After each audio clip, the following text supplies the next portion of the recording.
এনসিপির ধানমন্ডি থানার যুগ্ম আহ্বায়ক রুমি, উনি আজকে সকালে তার ঝুলন্ত মরদেহ উদ্ধার করা হয়। এবং রুমি আসলে আমাদের ফ্যাসিবাদ বিরোধী আন্দোলনের একজন সম্মুখ সারির যোদ্ধা ছিলেন। উনি নতুন বাংলাদেশ গড়ার লক্ষ্যে এনসিপিতে কাজ করতে এসেছিলেন। রুমির যে এই যে তার মরদেহ উদ্ধার এবং তাকে যে অবস্থায় আমরা দেখতে পেয়েছি, এটাকে এনসিপির জায়গা থেকে, জুলাইয়ের সম্মুখ সারির যোদ্ধার জায়গা থেকে আমরা স্বাভাবিকভাবে নিতে পারছি না। আমরা কিছুদিন আগে শরীফ ওসমান হাদি, যিনি ঢাকা ৮-এর একজন প্রার্থী ছিলেন, শুধু তাই না, বাংলাদেশের ফ্যাসিবাদ বিরোধী এবং আধিপত্যবাদ বিরোধী লড়াইয়ের একজন অন্যতম নেতা ছিলেন। তিনি আমাদের মধ্যে বীর হিসেবে অবস্থান করছেন এই মুহূর্তে। আমরা তার সুস্থতা কামনা করে আল্লাহর কাছে ফরিয়াদ করছি।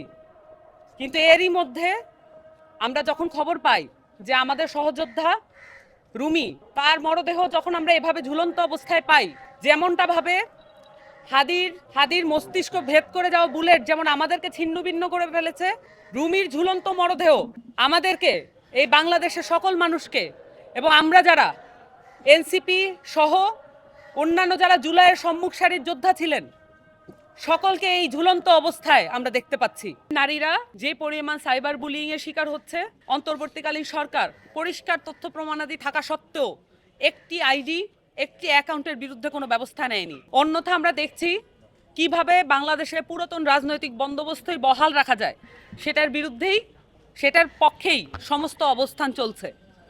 আমরা মনে করি যে বিশেষত নারীদের, আমি যেহেতু একজন নারী নেত্রী, আমার রুমির এই ঘটনা কিন্তু আমাদেরকে অ্যালার্ট করে, একই সাথে যেমন সাবধানী করে, একই সাথে প্রেরণাও দেয় যে সম্মুখ সারির যোদ্ধা হলে এ ধরনের ঘটনা ঘটতে পারে, কিন্তু আমাদের প্রস্তুত থাকতে হবে।